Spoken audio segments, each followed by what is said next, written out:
Bonjour et bienvenue dans le podcast Essentiel, le podcast qui parle spiritualité incarnée, développement personnel, pour vous aider à reprendre votre bâton de pouvoir.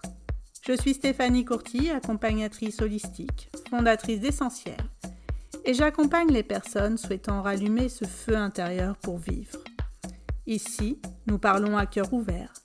Je vous partage des outils, des clés, qui vous permettront d'aller vers votre essence pour une vie plus alignée. Prête ? Prêt à recevoir votre bâton ? C'est parti ! Bonjour, je suis très émue de t'accueillir dans ce tout premier épisode de mon podcast Essentiel. Donc ce podcast où on va parler spiritualité incarnée, développement personnel, médiumnité, tous ces outils que j'utilise dans mon quotidien d'accompagnatrice holistique. Et le premier outil qui me tenait à cœur de te présenter, c'est le bâton de pouvoir. Ce bâton de pouvoir, j'en parle dès les premières pages de mon livre Essentiel, que tu peux retrouver aux éditions Maya. Rendez-vous sur leur site ou sur mon site internet et tu auras tous les liens qu'il te faut. Parce qu'en fait, j'en parle très souvent dans mes séances, j'en parle dans mon livre et j'ai été invitée dans des émissions de podcast, sur des interviews pour la télé, etc. Et à chaque fois, on me parle, mais c'est quoi le bâton de pouvoir ? Le bâton de pouvoir est arrivé à moi lors d'une retraite entre femmes qui s'appelait Sagesse de femmes, que j'ai faite en 2019, quelques mois après le décès de mon mari. Pour la petite anecdote, il est mort en janvier et au mois de décembre, il m'avait offert ce stage qui avait lieu au mois de juin. Donc je suis arrivée à ce stage quelques mois après, où j'étais complètement la tête à l'envers, encore en plein deuil, et très émue d'honorer en fait son dernier cadeau de Noël. C'était un stage sagesse de femme selon les coutumes et les rites amérindiens. Et ce qu'on a appris, c'est que pendant ce stage, c'est que les Indiens font des bâtons pour beaucoup de choses, des bâtons qui remettent, par exemple, les témoins remettent des bâtons lors de mariage. Et là, ce qu'on faisait, c'est nos bâtons de pouvoir de femme. Pendant tout le week-end, on est rentré en introspection pour se connecter à nos lignées de femmes, aller voir ce qu'elles avaient pu nous transmettre. Et même quand il y a eu du moins bon, elles nous ont forcément appris des choses. Et après, donc on allait chercher dans la nature un bâton, un petit tronc d'arbre, et on a fait tout un travail autour de ce bâton qu'on est venu décorer. On a mis plein d'ornements, mais où chacun a une symbolique très forte pour vraiment venir mettre notre énergie dedans. Et je me suis retrouvée à la fin de ces 2 jours, on était toutes en cercle, j'avais mon bâton dans la main, on était droites, debout. Et là, je me suis sentie forte, je me suis sentie debout. Et j'ai su à ce moment-là que j'étais une femme forte, debout, résiliente, et que j'avais tout le pouvoir en moi pour y arriver, et que tout allait le faire. Et puis, j'ai cheminé, à l'époque, j'ai continué ce deuil-là, j'ai ensuite été faire plein de formations pour pouvoir m'installer en tant que thérapeute. Et au fur et à mesure des outils que j'ai pu acquérir, il y a ce bâton en fait, qui revenait tout le temps dans mes soins. Je visualise comme un bâton que je remets dans les mains de la personne qui vient m'accompagner. Et pour moi, reprendre son bâton de pouvoir, c'est vraiment se dire, je sors de mon rôle de victime. Et si pour ceux qui connaissent, vous connaissez le triangle de Karpman, qui dit que dans une relation, qui est non à l'équilibre, voire qui peut être toxique, on peut être soit se positionner en victime, soit se positionner en sauveur, soit se positionner en bourreau. Et avec l'autre personne, on change de rôle. Et là, c'est quand je reçois par exemple les personnes en séance au cabinet, c'est les sortir de ce rôle de victime pour ne pas qu'elles puissent me mettre dans ce rôle de sauveuse et qu'elles reprennent leur bâton de pouvoir en se disant « Ok, c'est moi qui vais y arriver. Moi, je suis... » Et c'est pour ça que je me mets accompagnatrice holistique. j'accompagne les gens à reprendre ce bâton de pouvoir. Et après, c'est eux qui font le travail. Je donne les clés, les outils, mais c'est eux qui y vont. Et ce bâton de pouvoir, donc je le visualise à chaque séance où je vois la personne, son bâton de pouvoir dans la main droite. Et puis quelques temps après, j'ai été initiée au triangle d'or d'Isis et aux soins de guérison Isis. Et Isis, elle est souvent représentée avec son bâton dans la main droite. Isis, elle est très en lien aussi avec le souffle doré. Donc, dès qu'on travaille avec Isis, on est dans le doré, on est dans les paillettes, etc.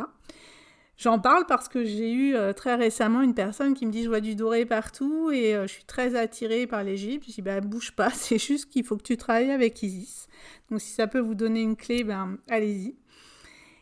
Et Isis, c'est vraiment la déesse qui travaille sur le féminin sacré, sur reprendre son pouvoir de femme, mais qui équilibre autant le yin et le yang. Elle est vraiment dans cet équilibre de féminin sacré, mais équilibre yin et yang. Et c'est pour ça qu'on peut très bien travailler avec Isis pour les hommes aussi. Parce que ça leur ramène à un peu plus de yin s'ils sont trop dans leur yang.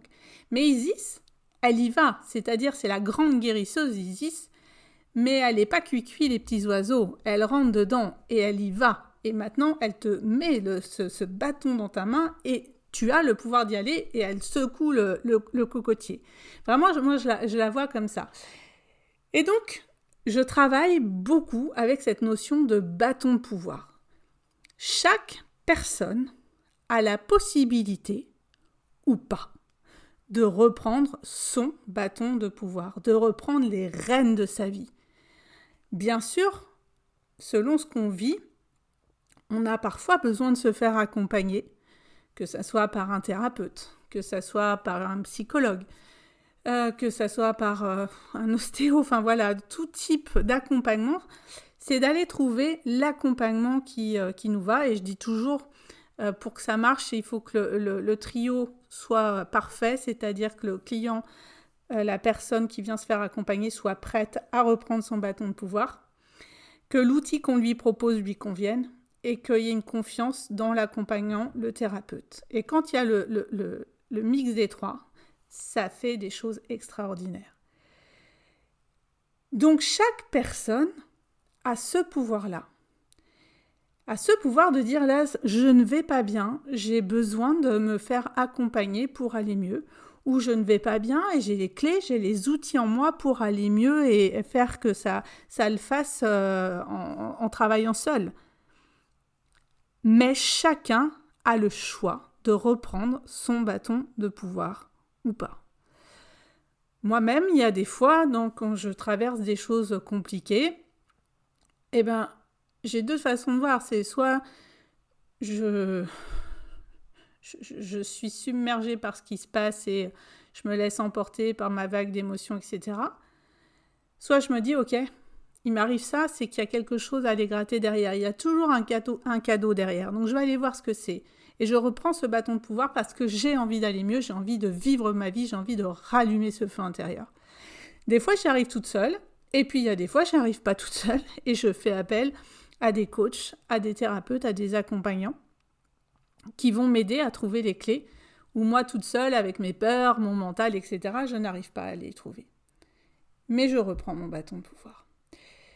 Ça me tenait à cœur, dans ce premier épisode, de vous présenter cet outil, ce concept, entre guillemets, du bâton de pouvoir, parce que j'en parle beaucoup et je le visualise beaucoup dans les séances.